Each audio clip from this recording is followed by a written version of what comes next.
வணக்கம், வந்தனம், நமஸ்தே, நமஸ்கார். புதிய அறிவிப்பு மைக்ரோசாஃப்ட் கொடுத்துருக்கு. அது அவங்களோட வியாபார தந்திரம்.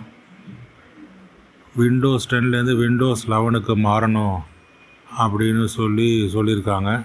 யாரெல்லாம் கம்ப்யூட்டர் வச்சுருக்காங்களோ அவங்களாம் விண்டோஸ் 10லேருந்து விண்டோஸ் 11க்கு மாறணுமா. இப்போ கம்ப்யூட்டர் கான்ஃபிகரேஷன் நல்லா இருந்ததுன்னு சொன்னால் ஆட்டோமேட்டிக்காக அப்கிரேட் டு விண்டோஸ் 11 கொடுத்தீங்கன்னா அதுவே மாறிடும் விண்டோஸ் அப்டேட்டில்.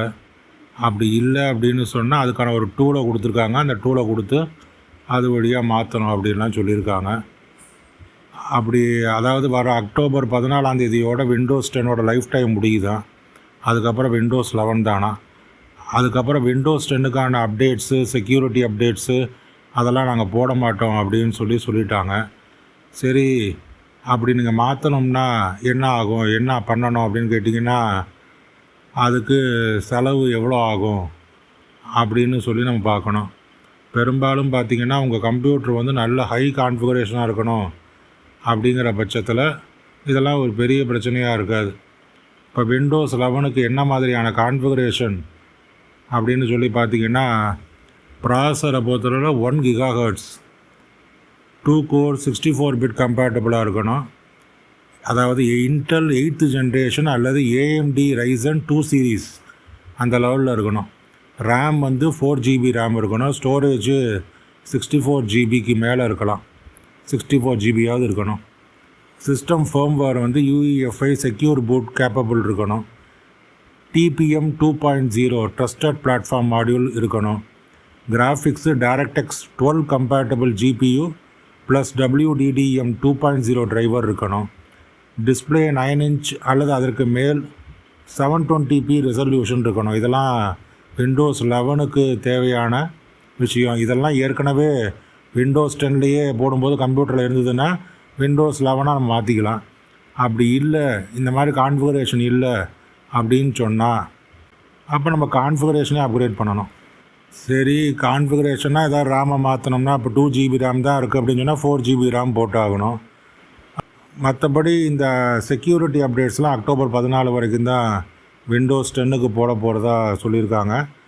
உங்களுக்கு ஏற்கனவே விண்டோஸ் 10 லைசன்ஸ்டு வெர்ஷன் இருந்ததுன்னா விண்டோஸ் 11 அப்கிரேட் ஆகிறதுக்கு வாய்ப்புகள் இருக்குது. இல்லைன்னா 16,000 ரூபா கொடுத்து விண்டோஸ் 11 வாங்கி போடணும். இல்லை லோக்கலில் கேட்டிங்கன்னா அந்த ஹார்ட்வேர் இன்ஜினியரு ஒரு 2,000 ரூபாய்க்குள்ளே போட்டு தரத்துக்கும் வாய்ப்புகள் இருக்கலாம் அப்படின்னு சொல்லப்படுது. சரி, அப்படி போடாமல் இருந்துட்டோம், விண்டோஸ் 11க்கு மாறலை, அப்போ என்னென்ன பிரச்சனைகள் வரும் அப்படின்னு பார்த்திங்கன்னா செக்யூரிட்டி ப்ராப்ளம் தான்.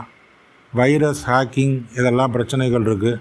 ஏன்னா இன்றைக்கி நிறையா பிரச்சனையே வைரஸ்ஸு ஹேக்கிங் ப்ராப்ளம் தான். சிஸ்டத்தை ஹேக் பண்ணி நம்ம கண்டென்ட்டு இன்ஃபர்மேஷன்லாம் எடுத்துடுறதுக்கு வாய்ப்புகள் இருக்குது. புதிய சாஃப்ட்வேர் போட்டிங்கன்னா அது இன்ஸ்டால் ஆகாமல் போகிறதுக்கு வாய்ப்புகள் இருக்குது. அந்த ப்ரௌசர் சப்போர்ட்டு அதிகமாக இல்லாமல் போகிறதுக்கும் வாய்ப்புகள் இருக்குது. சில வெப்சைட்ஸ் எல்லாம் ப்ரௌசர் அட்வான்ஸ்டு வெர்ஷனாக இருந்தால் தான் ஒர்க் ஆகும்லாம் சொல்லியிருக்காங்க. அக்டோபர் மாதம் 14 டேட் சொல்லியிருக்காங்க. அக்டோபர் மாதத்துக்குள்ளே விண்டோஸ் 11க்கு மாறணும் அப்படிங்கிறத சொல்லியிருக்காங்க. இப்போ யாருங்க அதிகமாக கம்ப்யூட்டர் யூஸ் பண்ணுறாங்க அப்படின்னு கேட்டிங்கன்னா ரொம்ப குறைஞ்சி போயிடுச்சுன்னு சொல்லணும். முன்னெல்லாம் அதிகமாக கம்ப்யூட்டர் யூஸ் பண்ணிகிட்டு இருந்தோம். இப்போலாம் எல்லாம் மொபைல்லே ஓடிக்கிட்டு இருக்குது. பாட்டு கேட்குறோம், படம் பார்க்குறோம், சாஃப்ட்வேர்ஸில் லோக்கல் சாஃப்ட்வேர்ஸில் PDF வெர்ஷனில் ஒர்க் பண்ணுறோம், வேர்டு, எக்ஸல் எல்லாமே ஒர்க் பண்ணுறோம். அப்படி இருக்கும்போது பெரிய லெவலில் சிஸ்டம் யூசேஜெல்லாம் குறைஞ்சி போச்சுன்னு தான் சொல்லணும். அதனால் இந்த ஆஃபீஸ் ஒர்க்குக்கு தான் அதிகமாக தேவைப்படும். வீடுகளை பொறுத்தளவில் முன்னெல்லாம் பார்த்திங்கன்னா அதிகமாக டெஸ்க்டாப் வச்சு இந்த பசங்க கேம்ஸ் விளையாடுவாங்க, இல்லை வீடியோ படம் பார்ப்பாங்க, இல்லை ஆடியோ கேட்பாங்க, அதான் இருந்தது. இப்போ எல்லாம் மொபைலில் வந்துருச்சு, எல்லாம் ஆண்ட்ராய்டு தான். அதனால் ஆண்ட்ராய்டோ இல்லை ஆப்பிள்னால் பணக்காரங்களுக்கு, மிடில் கிளாஸு ஏழைங்கன்னா ஆண்ட்ராய்டு வச்சுருக்காங்க. அதனால் இப்போ வீடு தேவைக்கு ரொம்ப குறைஞ்சி போயிடுச்சு கம்ப்யூட்டரோட யூசேஜ்.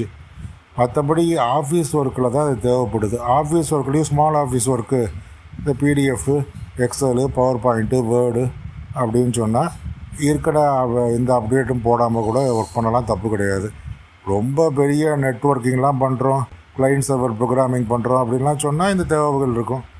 அப்போ அப்கிரேட் பண்ணுற மாதிரி நிலைமை ஏற்படலாம்.